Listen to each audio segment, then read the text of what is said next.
Sometimes, the universe doesn't strike with thunder. It waits patiently while you dig your own grave. And when the fall comes, it's not loud. It's silent, inevitable.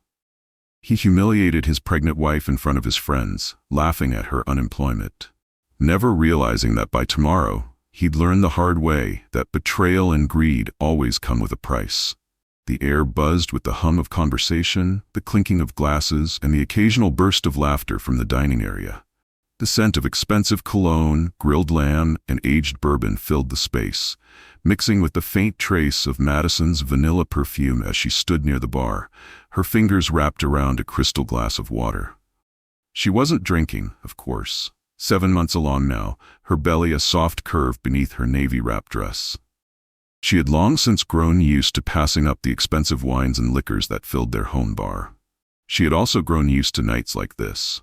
Alec holding court, his voice just a little too loud, his jokes a little too cruel, his confidence stretching far beyond its limits. He looked every bit the charismatic entrepreneur, a man who knew how to command attention. His colleagues, men who thrived on dominance, power, and luxury, leaned in whenever he spoke, eager to laugh, eager to agree. "And let me tell you guys," Alec said, flashing a grin, "marriage, it's a hell of a deal. If you play it right," he added, gesturing vaguely toward Maddie without looking at her. "I mean, look at my wife. She's got it easy. No stress, no deadlines, just hanging out at home relaxing all day." Laughter rippled through the table. Maddie tightened her grip on her glass, her jaw locking for half a second before she forced herself to take a slow breath. She had mastered this reaction by now, this quiet, practiced stillness. She knew exactly how to hide the sting, exactly how to let the words roll past her without letting them stick. One of Alec's colleagues, a broad-shouldered man with slicked-back hair, smirked and took a sip of his drink. "So what does Madison do these days?" he asked, his voice carrying just enough condescension to make it clear he already assumed the answer. Alec leaned back, shaking his head with mock sympathy. "Oh, you know," he said, dragging out the words. "She's taking it easy these days. Pregnant, you know. It's her full-time job." Another burst of laughter. Someone raised their glass. "Must be nice," one of the men chuckled. "Wish I could get paid to nap and eat ice cream all day." "I could get paid to nap and eat ice cream all day." Maddie swallowed. The water in her glass felt heavier somehow, colder against her palm. She had learned long ago not to react, not to give Alec the satisfaction of seeing whether his words landed. He never said these things in private. Oh no. He saved them for moments like this, when he had an audience, when he could make a spectacle out of her. She turned slightly, pretending to adjust the bracelet on her wrist, stealing a glance at Alec from the corner of her eye. His face was relaxed, smug, his hand resting lazily against the arm of the chair.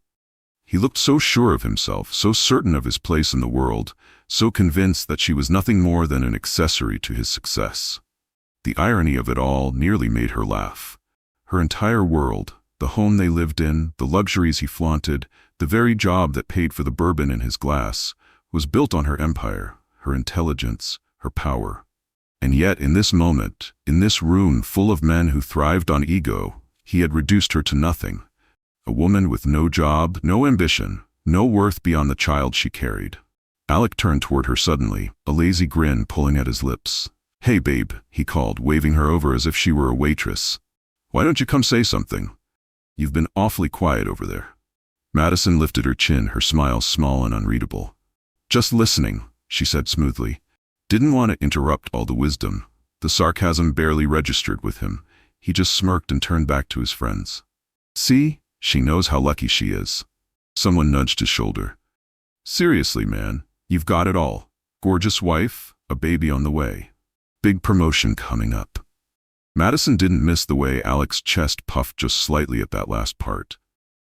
"Yeah," he said, swirling the bourbon in his glass. "It's a lot to handle. The bills, the mortgage, the baby, it's all on me." The friend must have said something back, because Alec laughed again, lower this time. "I mean, I can't carry Maddie forever. After the baby, she's gonna have to get off her ass and do something." Madison's breath caught in her throat. Alec kept talking, oblivious to the fact that his entire world was shifting. In that moment, she knew. These men, they knew their type. They had no idea the woman standing in the room with them had built something greater than any of them ever could. She wasn't just a wife, wasn't just pregnant, wasn't just someone living off her husband's generosity. She was their boss. And tomorrow, they would all find out exactly what that meant. Before we dive in, let me know where you're watching from, and if you believe that karma always finds its way, be sure to like this video and subscribe for more stories of justice served. Madison sat in the dim glow of the nursery, her hands resting on the curve of her belly. Alec was still in the dining room, laughing with his friends, probably pouring himself another drink, basking in the attention he thought he had earned. She let out a slow breath, tracing small circles over her belly, grounding herself in the moment. This wasn't just about revenge.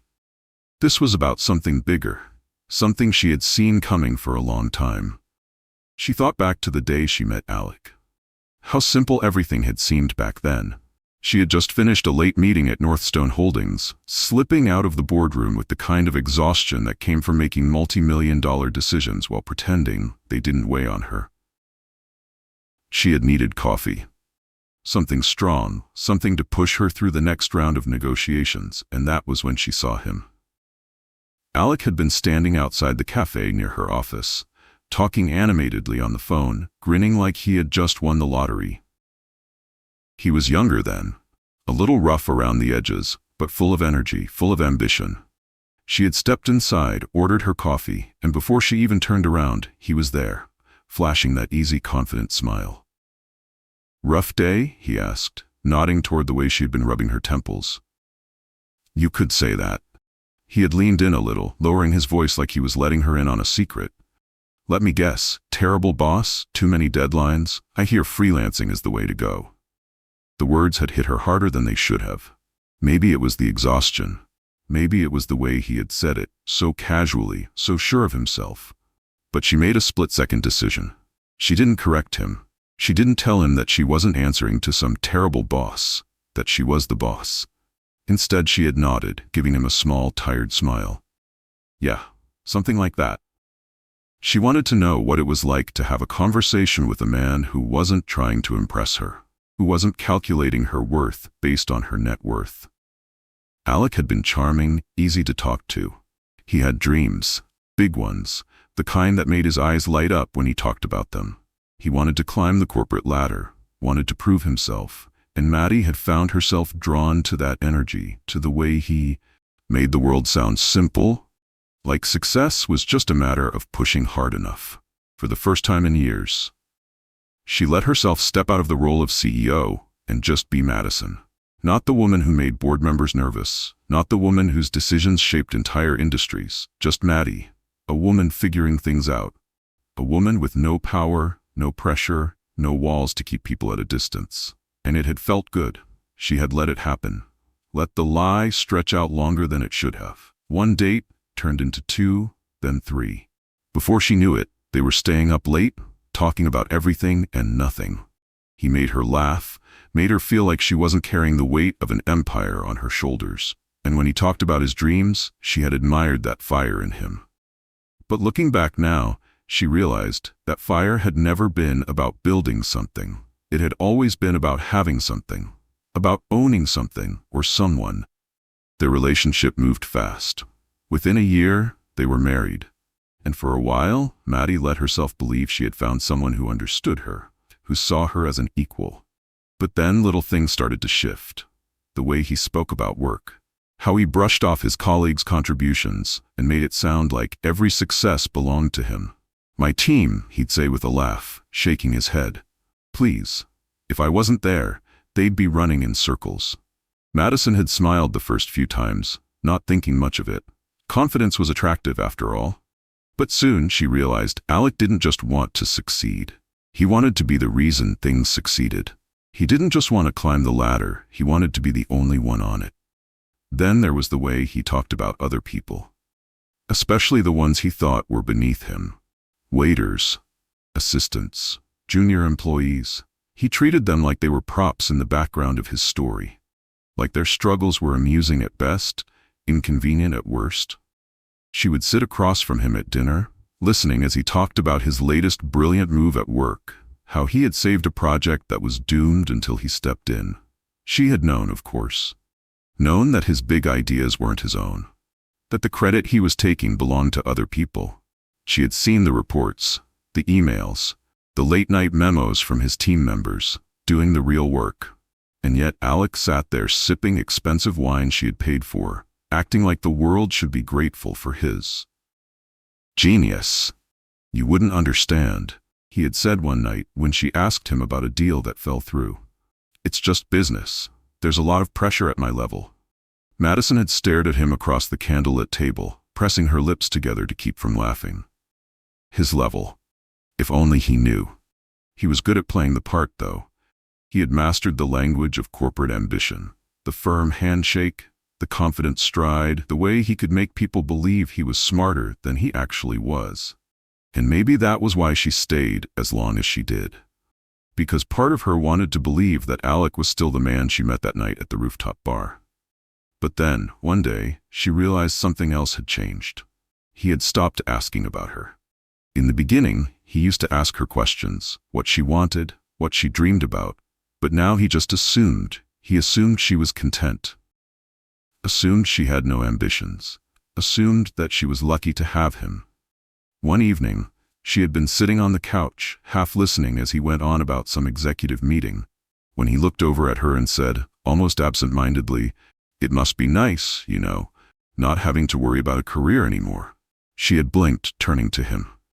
"What?" Alec had given her a small, indulgent smile, like he was talking to a child. "I mean, you don't have to stress about all this. You get to relax, focus on the baby. You don't have to prove yourself like the rest of us." Maddie had stared at him, something tightening in her chest. Not have to prove herself? She had built an empire, and here was Alec, her husband, acting like she was some kept woman, living off his so-called success.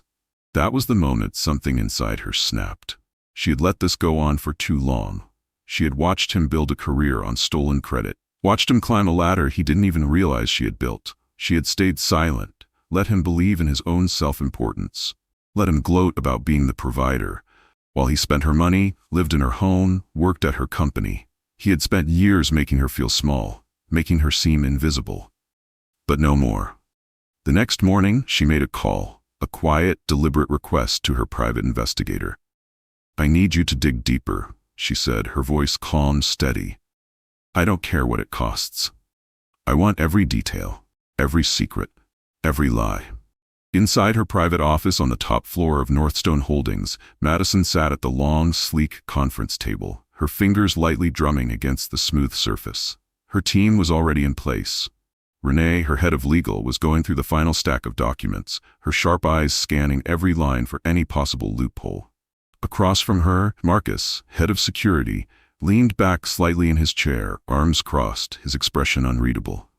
On Madison's right sat Elise, her most trusted assistant, scrolling through emails on her tablet, her brow furrowed in concentration. The air in the room was thick, humming with the weight of what they were about to do. Madison exhaled slowly and looked at Renee. "Tell me we have everything." Renee didn't look up as she flipped another page, nodding. "We have everything. The offshore accounts, the falsified expenses, the unauthorized transactions. It's airtight. He won't have a legal leg to stand on." The first report had come back with something small, an offshore account, a hidden stash of money. Alec had been quietly building it, transferring funds little by little. At first it seemed like nothing, a little extra on the side, but the more they dug, the clearer the picture became. It wasn't just his money, it was her money. Money siphoned from corporate accounts, disguised as expenses, hidden beneath layers of paperwork that most people wouldn't have looked twice at. But Madison wasn't most people. She knew the inner workings of her company better than anyone. Alec had been stealing from Northstone Holdings, and it didn't stop there. There were emails, conversations with competitors, small leaks of information disguised as casual remarks. "I hear Carrington & Co. is struggling with their next phase. Maybe a strategic buyout could be in play." Nothing blatant, nothing that could directly tie him to sabotage, but enough to confirm what Maddie had started to suspect. Alec had never been loyal, not to his company, not to his colleagues, not to her. Madison swallowed back the satisfaction threatening to rise in her chest. And his termination? Elise pulled up the document on her tablet, turning the screen toward Madison. Finalized, effective immediately. Fraud, breach of contract, and corporate espionage. Everything's been reviewed by HR. We've prepared the official notice to be sent out to the board once he's escorted from the premises. Marcus cleared his throat, leaning forward. Speaking of which, my team is ready. Security will be stationed outside the executive conference room at 9 a.m. sharp. As soon as you give the signal, we'll make sure he doesn't cause a scene. Madison allowed herself a small nod. He'll try to, though. You all know that, right? She glanced between them. He won't go quietly. Renee smirked. He can throw as big of a tantrum as he wants. It won't change a damn thing. Elise let out a quiet breath. I still can't believe he was dumb enough to think he could get away with all of this. Madison tilted her head slightly. It's not just about getting away with it. He actually thought he deserved it. That's the part that gets me. She tapped a finger against the table, her voice quieter now. He spent the last 3 years rewriting reality in his favor. In his mind, he's the hero of his own story, the provider, the self-made man, the one taking care of the fragile, dependent wife who needs him. She let out a small, humorless laugh. And tomorrow, he's going to wake up thinking it's just another day. Elise scoffed. He's going to lose his mind when he realizes what's happening. Renee shut the file in front of her with a sharp snap. And I can't wait to watch it. There was a brief silence before Marcus spoke again. You're sure you want to do this yourself? Madison looked at him. Absolutely. You don't have to, he continued, his tone careful. Even if you want, we can handle it. Deliver the papers, escort him out, let him figure out the rest on his own. Maddie shook her head. No, he needs to see it. He needs to hear it from me. After everything he's said, everything he's done, I want to be the one to take that last piece of power away from him. Marcus gave a slow nod of approval. Then we'll be ready. Elise glanced at the time on her tablet. It's almost 1. Do you want us to stay and go over anything else? Madison took a deep breath and stood, rolling her shoulders slightly. No. We've covered everything. She glanced at Renee. File the final report and have the board on standby for an emergency meeting right after. We'll need their signatures to finalize the official separation. Renee nodded. Consider it done. Madison turned to Marcus. Brief security again in the morning. Make sure every floor is covered. I don't want him trying to sneak into his office or destroy anything on his way out. Already on it. Elise hesitated, then leaned forward slightly. Maddie? She paused, choosing her words carefully. Are you okay? Madison stilled for a moment, then let out a quiet exhale, offering Elise a small smile. I will be. The room fell silent again. But it wasn't tense. It was steady, resolved. They all knew what tomorrow meant. One last time, Madison glanced at the termination papers on the screen. She reached for her phone, scrolling to the last text message she had sent Alec earlier that evening. Don't wait up for me. Big day tomorrow. A fitting last warning. Alec stepped into the sleek, glass-walled boardroom with the confidence of a man who believed he was untouchable. He adjusted the cuffs of his expensive suit, his polished shoes clicking against the marble floor. His reflection flashed in the long, polished table as he strode in, flashing a grin at the room full of executives, ready to hear the news he had been waiting for. Today was his day. He had been expecting this meeting for weeks. Subtle nods, casual mentions, the way his superiors had started treating him with just a little more deference. He had worked for this. He had played the game, shaken the right hands, taken credit where it was needed, stepped on whoever he had to in order to get here. And now he was about to be promoted to senior vice president. The thought sent a rush of satisfaction through him as he ran a hand over his tie, straightening it as he stepped forward. Then he saw her. Madison. She was standing at the head of the table, calm, composed, dressed in an elegant but severe black suit. She looked like she belonged there, like she had always belonged there. His smirk faltered for just a second before he caught himself. Maddie, he said, chuckling as he took a few steps closer, glancing around the room. What are you doing here? No one laughed. No one smiled. Something was off. The energy in the room wasn't what he had expected. The usual relaxed arrogance of his colleagues had been replaced with something colder, something unreadable. The air was heavy, thick with something he couldn't quite place. Madison didn't move. She didn't smile. She didn't soften the way she usually did when he walked into a room. Instead, she looked him straight in the eye and said, "Alec, you've been stealing from this company." Silence. Alec blinked, his mind scrambling to make sense of the words. He let out a small laugh, shaking his head. "What?" "As of this moment," Madison continued, her voice steady, "you're fired." The words hit him like a slap. Silent. The only sound was the faint hum of the city beyond the floor-to-ceiling windows, the distant noise of an office that was still moving, while his world came to a halt. Then she moved, sliding a thick folder across the table toward him. It landed with a soft but heavy thud, and for the first time in his life, Alec felt something sharp and unfamiliar twist in his chest. Fear. He stared down at the folder, his hands frozen at his sides. Madison tilted her head slightly. "Go ahead," she said, her voice smooth, almost amused. "Open it." Alec hesitated. He didn't want to, didn't need to. He already knew, somehow, some way, she knew. But he couldn't just stand there. Slowly, stiffly, he reached for the folder, flipping it open with fingers that had gone cold. His eyes scanned the first page, expense reports, transfers, bank accounts he had thought were untraceable. Emails, conversations he had long since forgotten about, laid out in crisp, damning clarity. And then, the message, "I think I've hit the jackpot with this one. If I play my cards right, I'll never have to work again." His stomach turned to stone. He looked up sharply. Madison was watching him, eyes unwavering, unreadable. "How?" he started, his voice hoarse. Before stopping himself, he knew how. She had played him for 3 years. She had let him believe he was the one in control. Let him live inside his own delusion, while she gathered everything she needed to burn his world to the ground. His breath came out in a short, sharp exhale. "Madi," he tried again, pasting on a strange smile. This is ridiculous. Whatever this is, whatever you think you have, I can explain." "I don't need you to explain," she said simply. "The evidence speaks for itself." He turned to the board, looking for some kind of lifeline, some kind of support. "Gentlemen," he started, his voice regaining some of its usual confidence. "The decision is final." It was Philip, the CFO. A man who had always greeted Alec with firm handshakes and polite nods, but today his expression was cold, detached. "The board has reviewed the evidence," Philip continued. "There is no appeal." Alec's pulse pounded in his ears. He turned back to Madison, his expression darkening. "You can't do this," he said, his voice lower now, more dangerous. Madison smiled then. "Just barely." "I already did." The door behind him opened. 2 security guards stepped inside, their presence a quiet but undeniable force. One of them, a tall man with a firm stance, nodded toward Alec. "Mr. Bennett," the guard said, voice professional, almost too polite. "Please come with us." Alec didn't move.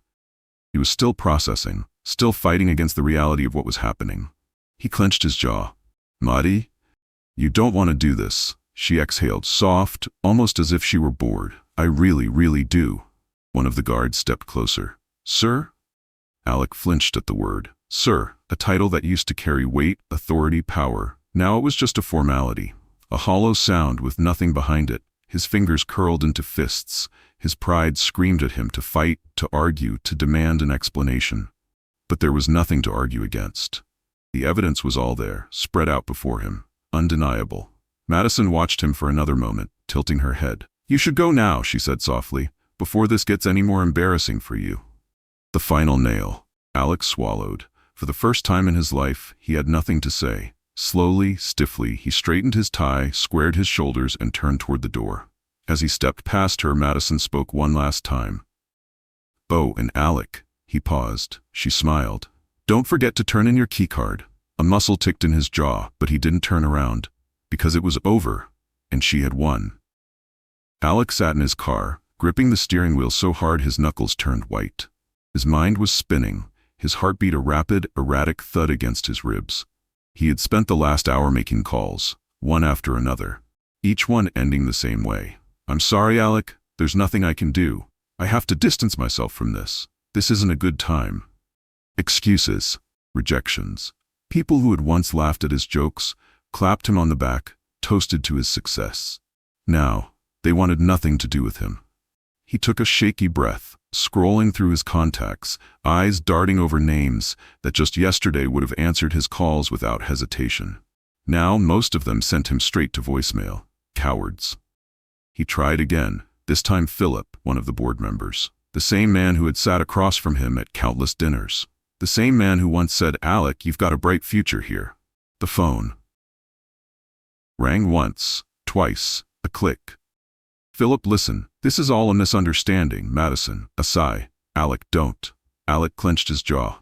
"You know me. You know this isn't how I operate. This whole thing, it's her. She's trying to humiliate me. You and I both know how these things go. A woman gets emotional, she blows things out of proportion." A sharp inhale.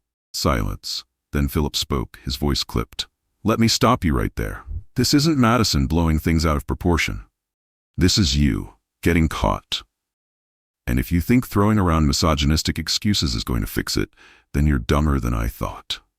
Alec's stomach twisted. "Philip, I can't be associated with you," Philip said coldly. "And if you call me again, I'll have my lawyer issue a statement saying I was unaware of your actions. Do you understand?" Alec opened his mouth, but the line went dead. His hand trembled as he dropped the phone onto the passenger seat.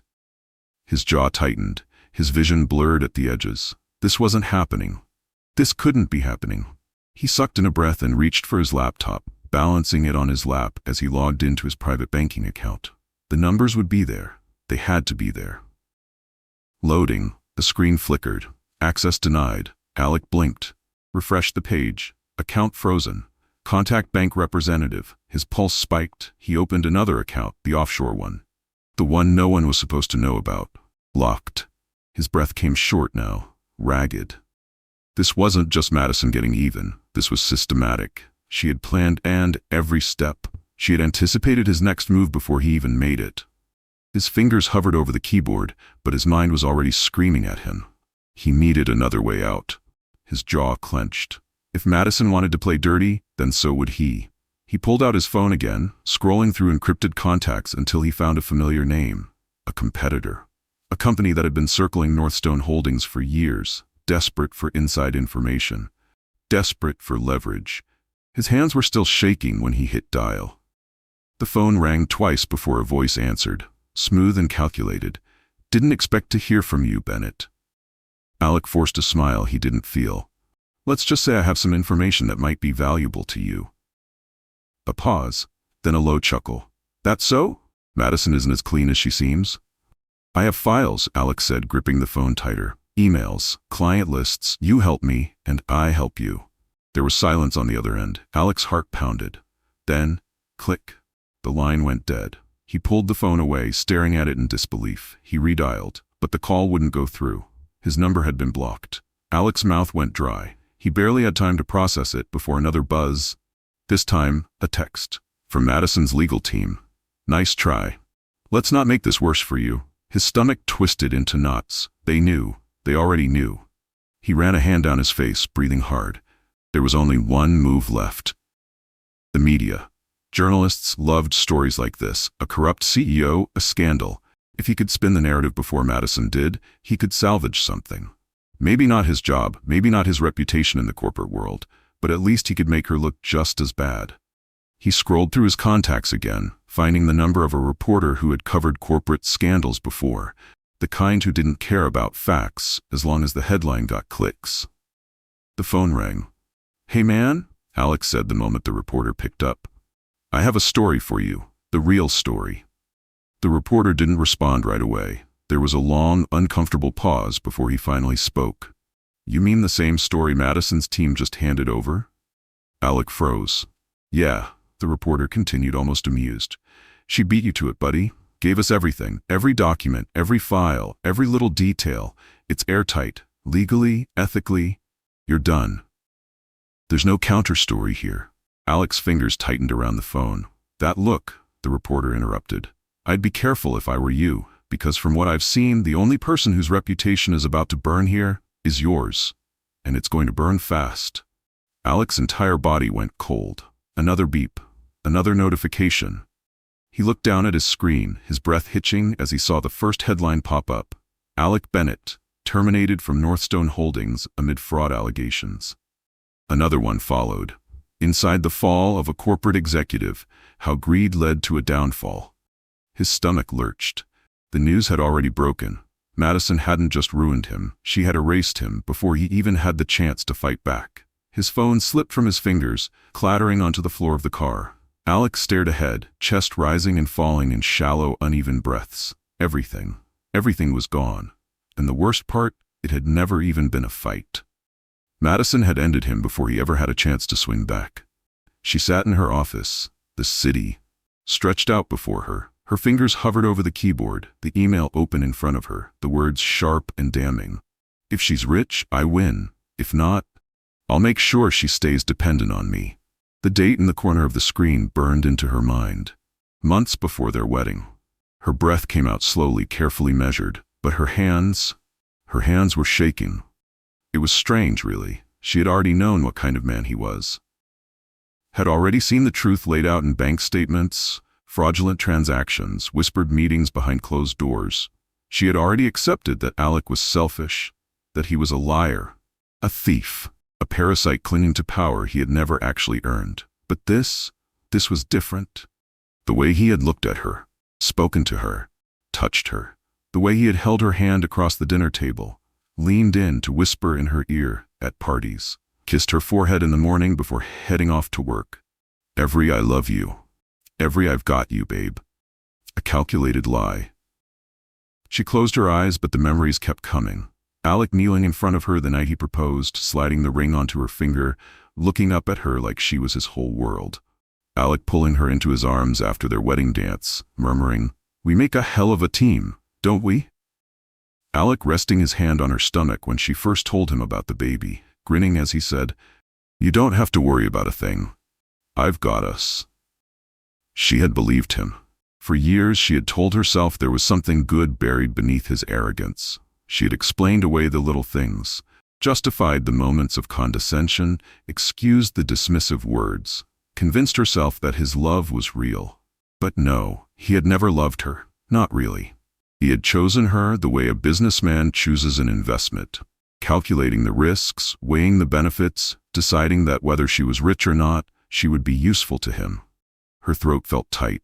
She glanced back at the screen, rereading the words, making sure she wasn't imagining them. If she's rich, I win. If not, I'll make sure she stays dependent on me. Her hand curled into a fist, nails digging into her palm. She had never been dependent on him. Not for a single second, but he had wanted her to be. He had wanted her small, weak, trapped in a life where he was the provider, where he had the power, where she needed him. He had planned for that. And when it didn't happen, when she continued to be her own person, when she didn't shrink the way he had expected her to, he resented her for it, mocked her, dismissed her, laughed about it with his friends. A small, bitter sound escaped her lips, something between a laugh and a breath. The love she had for him, the last fraying thread of it, snapped. She let go of all of it, the memories, the doubts, the part of her that had wandered in some distant corner of her mind, wondering if maybe there was something worth saving. There wasn't. There never had been. She reached for the mouse, fingers steady now, and clicked delete. The email vanished from the screen, disappearing into nothing, just like Alec would. Alec sat on the edge of the motel bed, staring at the peeling wallpaper, his phone clutched tightly in his hand. The dim yellow light buzzed above him, flickering every few seconds, casting shadows that made the room feel even smaller than it already was. The TV was on, volume low, but he could still hear the words. Former Northstone Holdings executive Alec Bennett faces formal charges of corporate fraud after an internal investigation revealed. He closed his eyes, willing the words away, but they kept playing. Every news channel, every business site, his name dragged through the mud, his career burned to the ground in real time. A week ago he had been untouchable, a rising star, the kind of man people wanted to be around. And now he was a joke. He exhaled sharply, opening his phone again, scrolling through his contacts. He needed someone, anyone, to pick up. He tried Philip, straight to voicemail, tried Mark, blocked. He clenched his jaw, scrolling further. These were his friends, his colleagues, the same people who once drank with him, toasted to his future, told him he was destined for more. Where were they now? He tried another. Finally, someone answered. Hello? The voice was cautious, like they'd answered by accident. Alec forced a chuckle, gripping the phone tighter. Hey man, it's me. A pause. Yeah, I know. The hesitation in their voice sent a fresh wave of anger through him. Listen, Alec continued, trying to keep his tone light. You know how the media is. They blow everything out of proportion. I just need a place to land for a bit. Figure things out. Maybe you've got something at your firm. Alec. The voice on the other end sighed, and he already knew what was coming. Look, I can't. No one wants to be associated with this. It's too messy. I've known you for years, Alec said, his voice dropping, desperation slipping through despite himself. You're really going to turn your back on me? I have to think about my own reputation. And that was it. Alec pulled the phone away from his ear, staring at the screen as the call disconnected. They were all gone. He tossed the phone onto the bed, running both hands through his hair, breathing hard. He had one last option, one last person. His mother. His hands felt numb as he dialed, chest tightening as it rang once, twice. Then, she answered. Alec? He almost sagged in relief. Mom, thank God. I need to talk to you. A beat of silence. I saw the news, she said. Alec swallowed. It's not what it looks like, okay? Madison, she set me up. She turned everyone against me. Froze my accounts, made me look like some kind of criminal. Did she make you steal from your company? Her voice was sharp, no warmth in it. His stomach clenched. Mom, you don't understand. I understand perfectly. Alec gripped the phone tighter. I just need a place to stay. For a bit, just until I figure things out. No. The word hit harder than he expected. He let out a weak laugh. No? You made your choices, she said, her voice cold. You put yourself in this mess, and you can get yourself out. His throat tightened. Mom, come on. I'm done cleaning up after you, she said. Don't call again. Click. The line went dead. Alec let the phone slip from his fingers, staring at the stained carpet beneath his feet. This was it. He had lost his job, his money, his friends, his reputation. And now, even his own mother had turned her back on him. A muffled laugh escaped his throat, bitter and humorless. Just days ago, he had mocked Madison for being jobless, dependent, a woman with nothing. And now he was the one with nothing. Madison stood by the massive floor-to-ceiling windows of her office, watching the city below. The same city that had once felt too small, too stifling, like it belonged only to men like Alec. But not anymore. Now, it belonged to her.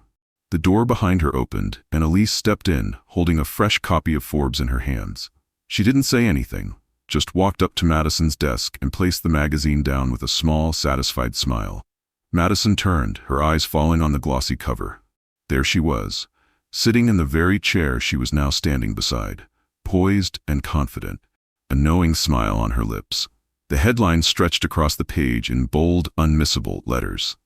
The woman who built an empire in silence. She ran her fingers over the smooth cover, a quiet hum of pride settling in her chest. They wanted to go with something dramatic for the title, Elise said, amusement in her voice. The phantom CEO who outsmarted the corporate world. But I told them this was better, more you. Madison chuckled softly, flipping the pages until she found the article. The first few lines made her pause. For years Madison Blake watched, listened, and waited, while the world believed she was simply the wife of an ambitious executive. In reality, she was the force behind one of the most successful corporate expansions of the decade. Now, for the first time, she steps forward, not just as the woman who took down corruption, but as the leader who is reshaping the industry itself. She let out a slow breath. This moment, this was what she had been working toward. Not revenge, not Alec's destruction, but this. The rebuilding. The transformation. HR finalized the new policy updates, Elise continued, sitting across from her. The extended maternity leave, the increased support for working mothers, everything's rolling out next quarter. Madison nodded, flipping another page. And the mentorship program. Already oversubscribed. Women across every department signed up the moment the announcement went live. Elise smiled. Some of them, they actually cried, said it's the first time they felt like someone at the top actually sees them. Madison's chest tightened, but it wasn't with sadness. It was with purpose. This was what mattered. Not just proving Alec wrong. Not just exposing the men who had underestimated her. But making sure no other woman ever had to sit in a room full of men and feel small. She had spent years pretending to be powerless, Now, she would use that time, those scars, to ensure no woman under her leadership ever had to do the same. Elise tapped the magazine. They want a follow-up interview. Something personal. They're calling you the most elusive CEO in modern business. People want to know who you are. Madison tilted her head, considering. For years, she had stayed in the shadows, orchestrating everything from behind closed doors. It had given her an advantage. But now, she wasn't hiding anymore. Set it up, she said, closing the magazine. Elise grinned. Already did. Madison let out a small laugh, shaking her head. She turned back toward the window, watching the city move below. Northstone Holdings was thriving. The toxic leadership was gone. The company was stronger, smarter, better. And as for Alec, the fluorescent lights buzzed faintly above his head as he stood behind the counter of the electronics store, scanning. Yet another item, with the lifeless beep of the register, a pair of earbuds, a phone case, a pack of AA batteries, the kind of things he never used to think twice about. That'll be $42.99, Alec muttered, not bothering to look up. The customer swiped their card, barely acknowledging him, and Alec handed them their receipt with a hollow smile before they walked away. This was his life now. The store wasn't big, just another chain electronics retailer with shelves stocked high with gadgets he used to replace without thinking. Now he spent his days under cold, artificial lights, wearing a cheap name tag that read, Alec, Associate, taking orders from a 23-year-old manager who barely had any real work experience. It wasn't supposed to be like this. A year ago, he'd walked through glass-walled offices, shaking hands with powerful men, drinking whiskey in penthouse suites, making deals over steak dinners. A year ago, he had been someone. Now he had to ask teenagers if they wanted to add a 2-year protection plan to their purchases. His jaw tightened as he glanced at the line forming at the register. Another customer stepped forward, setting down a few items and a magazine. Alec's stomach clenched. Madison's face stared up at him from the glossy cover. Women who built empires. He swallowed hard. His fingers were stiff as he picked up the magazine, scanning the barcode without meeting the customer's eyes. Hey, the guy in front of him said suddenly, tilting his head. You look familiar. Alec's grip on the magazine tightened. Weren't you that big-time executive? The guy squinted, snapping his fingers like he was trying to pull the memory out of thin air. Yeah, Alec Bennett, right? You worked at, what was it? Alec forced a thin smile. I used to. The customer nodded slowly, his eyes flicking down to the magazine in Alec's hands before letting out a small chuckle. Damn, that's gotta suck. Alec said nothing, just handed him his receipt.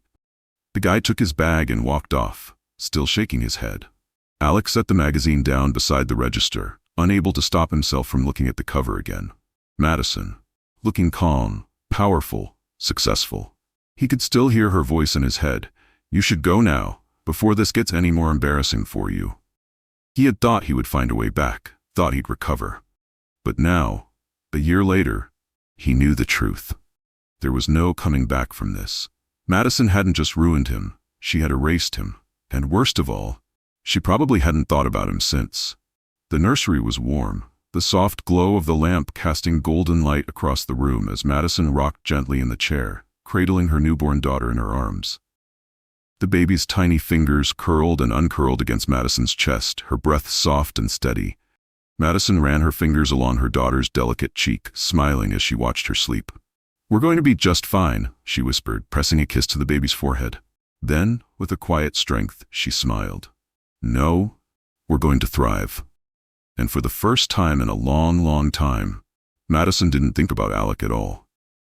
Dear friend, you know, as I sat with this story, it really hit me how life can flip so fast. One minute you're on top of the world, the next you're standing under fluorescent lights wondering how everything slipped away. And the truth? We don't always see it coming. But here's the thing, the Stoics always reminded us.